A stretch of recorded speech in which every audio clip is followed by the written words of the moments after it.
Chairman, distinguished members of the delegation, I first wish to thank the delegation to the EU-Ukraine Parliamentary Association Committee of the European Parliament and its chair, Mr. Andrej Plenković, for the invitation to address your delegation today on the following topic: exchange of views on EU strategic communication and the hybrid war in Ukraine. The international community is being challenged by the hybrid warfare being conducted by President Vladimir Putin to promote his imperialist ambitions.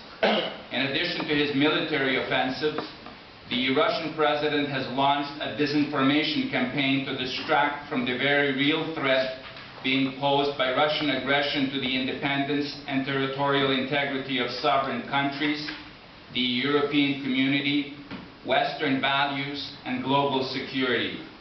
In 2014 alone, Russia dedicated 643 million euros from its state budget to support the promotion by Russian media of President Putin's Ruski Mir, or Russian world.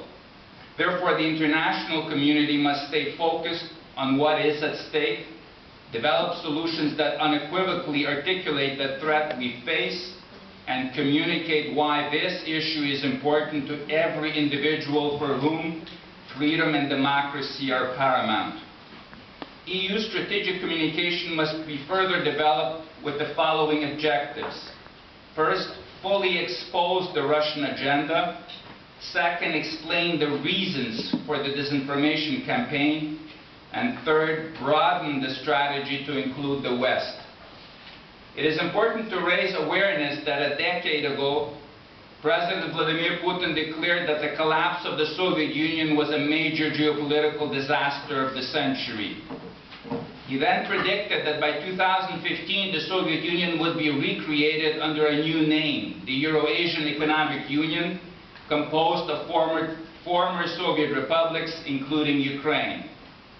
A crucial step in that direction was to ensure that the EU-Ukraine Association Agreement would be frustrated and that Ukraine would be integrated as a member of the Russia-dominated customs union. For President Putin, Ukraine's subjugation is essential because he understood the view expressed by Zbigniew Brzezinski some 20 years ago that without Ukraine, Russia ceases to be an empire, but with Ukraine suborned and then subordinated, Russia automatically becomes an empire. As soon as President Putin realized that his imperialist world vision was shattered by Ukraine's Euromaidan, he sent his little green man into Crimea in February 2014. And the failure of the international community to immediately respond in a meaningful way to this invasion emboldened Russia to conquer more territory, this time in eastern Ukraine, starting in April 2014. The UN Office for the Coordination of Humanitarian Affairs provided the following figures to summarize the dramatic consequences of Russia's aggression against Ukraine as of October 31st, 2015. Almost 8,000 people killed, over 17,000 people wounded, 1.5 million internally displaced persons, including 194,000 children, 5 million people in need of humanitarian assistance, and 30,000 hectares contaminated by landmines. Moreover, a joint mission of the UN, the EU, and the World Bank estimated that the cost of recovery for the Donetsk and Luhansk regions in eastern Ukraine as a result of Russian aggression was $1.5 billion US. These statistics are dreadful, but they are not surprising, since the aim of President Putin is to destabilize Ukraine, render it a failed state, and then reconquer it.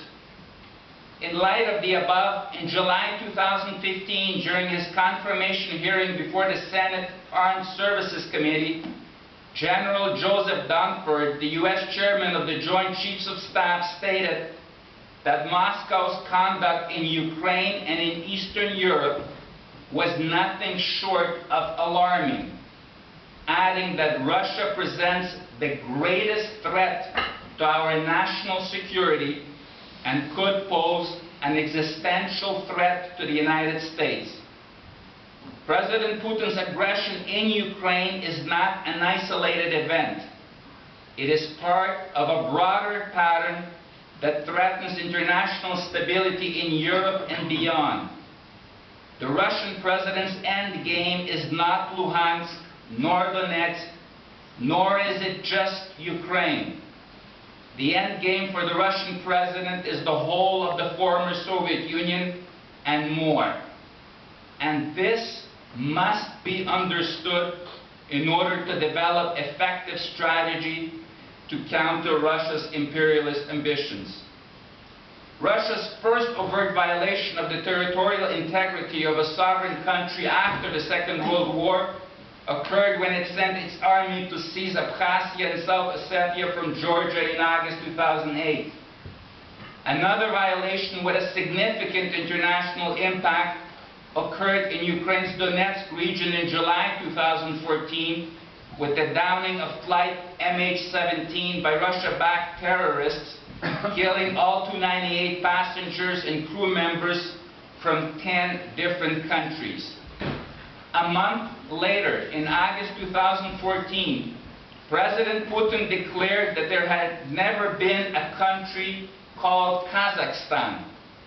Those words take on an even more menacing meaning when one recalls that in April 2008, during the Bucharest NATO summit, Prime Minister Putin told US President George Bush, "You have to understand, George, Ukraine is not even a country." Moreover, in the first 6 months of 2015, NATO intercepted 250 Russian planes violating European, Canadian, and US airspace, which constitutes the greatest number of such violations since the end of the Cold War. These violations are not coincidental, as they are consistent with President Putin's mission based on his repeated assertions that he has both a right and a duty to protect ethnic Russians and Russian speakers wherever they may be. This dangerous statement threatens not only Ukraine, but also Bulgaria, Estonia, Georgia, Kazakhstan, Kyrgyzstan, Latvia, Lithuania, Moldova, Poland, Tajikistan, and Uzbekistan, among others. However, simply exposing the false information can prove to be insufficient if there is no broader understanding of the underlying reasons for its dissemination. The Ukrainian World Congress considers that the Action Plan on Strategic Communication developed by the European External Action Service is a positive step toward demonstrating that the international community has recognized the revisionist geopolitical objectives of President Putin and acknowledged the magnitude and influence of Russia's disinformation tactics. However, this action plan requires stronger measures, specifically designed to counter the Russian narrative and, more importantly, address the effect of the manipulation of information on our core democratic values and global security. The Ukrainian World Congress also welcomes the creation of the East Stratcom Task Force as a step in the right direction. This initiative, however, should be strengthened by broadening the scope of activity beyond the core task force based in Brussels. The team needs to be expanded, and its focus should also include the West. Partnerships with NGOs and media outlets throughout the EU member states and Eastern Partnership countries will serve to amplify the EU message. Since the end of the Cold War, European and US policy towards Russia has been grounded in a fundamental respect for independence, sovereignty, and territorial integrity of states. With his hybrid warfare, President Putin has changed these rules of global order and created an international crisis. I therefore call upon this delegation to show principled leadership by advocating that the international community should be resolute and unwavering in its determination to eradicate all forms of terrorism, particularly state-sponsored terrorism, including the terrorists in eastern Ukraine who are fully backed, trained, equipped, and financed by Russia. If the international community adopts a policy of appeasement toward President Putin in a misguided attempt to strengthen its fight against ISIS, we could face the same tragic consequences of similar policies of appeasement followed by Europe that led to the Second World War. Indeed, if the international community does not help Ukraine protect its sovereignty and territorial integrity by forcing President Putin to remove his military forces from eastern Ukraine and return Crimea to Ukraine, Russia will be further emboldened to continue threatening peace and security in other regions of Europe and elsewhere.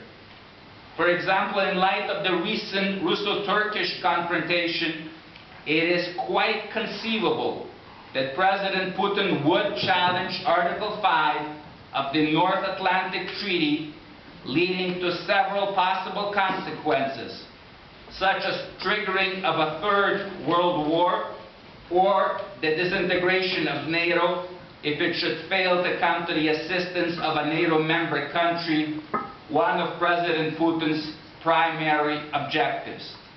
I therefore call upon this delegation to promote that the international community remain united in supporting Ukraine's territorial integrity, including by the imposition of further and decisive economic sanctions against Russia that would make it prohibitive for Russia to pursue its imperialistic plans and compel it to withdraw its military forces from Ukraine and fully respect Ukraine's independence and territorial integrity.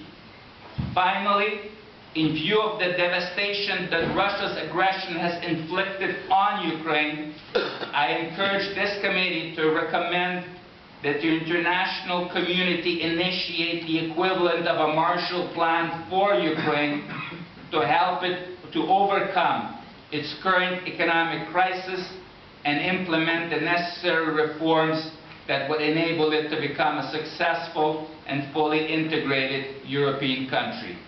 I thank you for your attention.